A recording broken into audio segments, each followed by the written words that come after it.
This is number 2 on your chapter 3 review. What the question wanted you to do was to write the exponential model for this given function.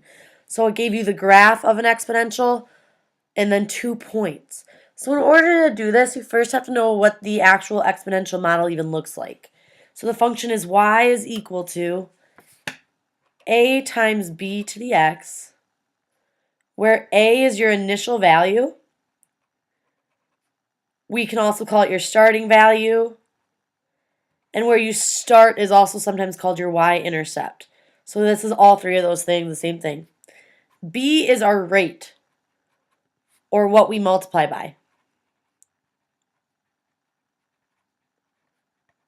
So this is the equation we start with.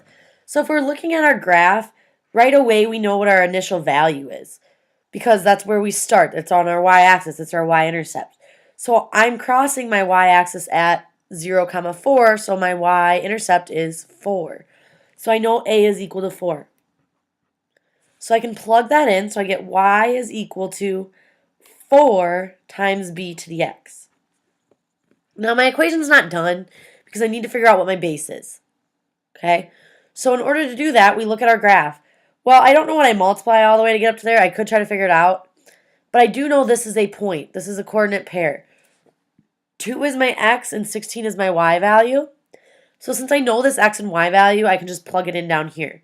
So y, I can replace it with 16 is equal to 4 times b to the x. Well, if y was 16, that means x has to also be 2 because those are a coordinate pair.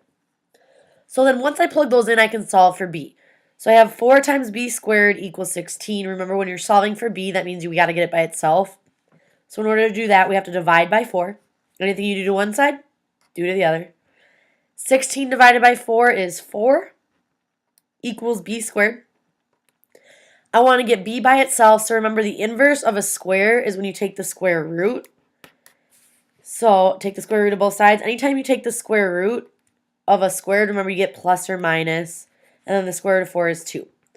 So technically my b is equal to plus or minus 2, but if you think about this, with exponentials there's a rule that says your base has to be greater than 0. It can't be negative because then it won't be exponential. So that means my base has to be 2. So once I know my base, I can plug it back into this equation. So I'd have y is equal to 4 times, well, my base was 2 to the x power. So that would be your exponential function. And again, you could check it if you wanted to. You could plug in 0. 2 to the 0 power is 1 times 4 is 4, so that worked. You could find another point if you wanted, or you could plug that back in and make sure it works. But that's all you have to do to find the exponential function. Happy studying!